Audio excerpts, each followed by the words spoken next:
Good morning six class. बेटा आज हम चैप्टर 14 अपादान कारक पढ़ेंगे, यानी कि जिसमें पंचमी विभक्ति होती है। तो पहले हम शब्द रूप देखते हैं कि पंचमी विभक्ति में कौन कौन से शब्द आते हैं। सबसे पहले हमने बालक शब्द के रूप सीखे थे। तो बालक में पंचमी विभक्ति में आता है बालकात, बालकाभ्याम, बालकेभ्यः। इसी तरीके से देव से आएगा देवात, देवाभ्याम, देवेभ्यः। आचार्य से आचार्यात, आचार्याभ्याम, आचार्येभ्यः। और हस्त से आ जाएगा हस्तात, हस्ताभ्याम, हस्तेभ्यः। हस्तात का मतलब एक हाथ से, हस्ताभ्याम दो हाथों से और हस्तेभ्यः अनेक हाथों से। फिर नपुंसकलिंग में जैसे हमने फल के किए थे वो भी बालक के समान ही चलेंगे। तो मित्रात, मित्राभ्याम, मित्रेभ्यः। नगर से नगरात, नगराभ्याम, नगरेभ्यः। कंदुक से कंदुकात, कंदुकाभ्याम, कंदुकेभ्यः।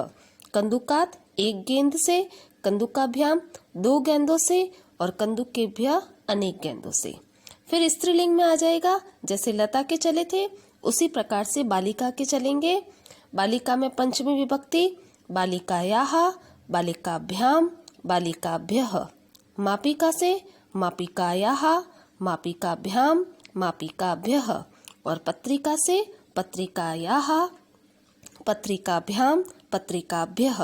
पत्रिकायाः एक पत्रिका से, पत्रिकाभ्याम दो पत्रिकाओं से और पत्रिकाभ्यः अनेक पत्रिकाओं से। फिर इकारांत स्त्रीलिंग भगिनी से भगिन्याः, भगिनीभ्याम, भगिनीभ्यः। देवी से देव्याः, देवीभ्याम, देवीभ्यः। और लेखनी से लेखन्याः, लेखनीभ्याम, लेखनीभ्यः। लेखन्याः यानी एक लेखनी से, लेखनी यानी कलम, पेन। लेखनीभ्याम दो पेन से या दो पेंसिलों से और लेखनीभ्यः अनेक पेंसिलों से या अनेक कलमों से। अब चैप्टर स्टार्ट करते हैं। इसमें एक चुटकी की फोटो दे रखी है और उसके इर्द गिर्द कुछ शब्द दे रखे हैं जैसे देवालय यानी मंदिर, विद्यालय स्कूल, वाटिका पार्क, आपण यानी बाजार या दुकान, तरणताल यानी स्विमिंग पूल और गृहम घर। चैप्टर स्टार्ट करते हैं। चुटकी गृहात देवालयम गच्छति। चुटकी गृहात यानी घर से, देवालयम गच्छति देवालय जाती है यानी मंदिर जाती है। तो जब वो मंदिर जाती है तो घर से अलग हो रही है, अलग होने के रूप में पंचमी विभक्ति का प्रयोग होता है। तो गृहात में पंचमी लगी। फिर आता है देवालय से वो कहाँ जा रही है, विद्यालयम गच्छति। तो देवालयात विद्यालयम गच्छति, मंदिर से विद्यालय जाती है, मंदिर से अलग हो गई तो मंदिर में पंचमी विभक्ति।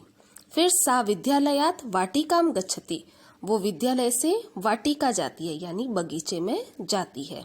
वाटिकायाः आपणम गच्छति, वाटिका से दुकान के पास जाती है, वाटिका से अलग हो गई तो वाटिका में पंचमी विभक्ति। आपणात तरणतालम गच्छति, फिर दुकान से वो कहाँ जा रही है, तरणताल यानी कि तालाब के पास स्विमिंग पूल जा रही है। तो आपण यानी दुकान से अलग हो गई तो वहां पंचमी विभक्ति। एंड लास्ट तरणतालात गृहम पुनः आगच्छति, और स्विमिंग पूल से वापस घर आती है।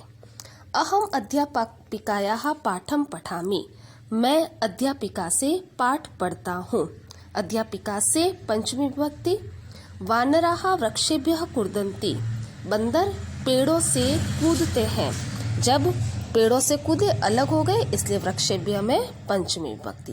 वृक्षात पत्राणि पतन्ति, पेड़ से पत्ते गिरते हैं, पेड़ से में पंचमी विभक्ति का प्रयोग हुआ है। मेघेभ्यः जलम पतति, मेघ यानी बादलों से जल गिरता है, बादलों से जल गिरना अलग होने के रूप में पंचमी विभक्ति। जलात विना जीवनम नास्ति, जल के बिना जीवन नहीं है। विना का प्रयोग जहां पर भी होगा वहां पर पंचमी विभक्ति का प्रयोग होगा। राधिका अनुष्कायाः पुस्तकम स्वीकरोति, राधिका अनुष्का से पुस्तक स्वीकार करती है यानी लेती है।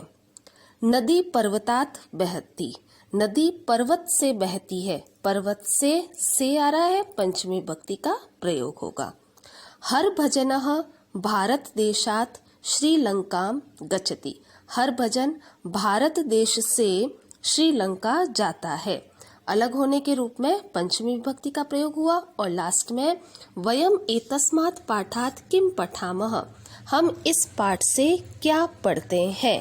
पाठ से तो से में पंचमी विभक्ति का प्रयोग होगा। यहाँ पर से अगर तृतीया होगा तो किसी का कारण होता है, इसलिए पंचमी का प्रयोग हुआ है।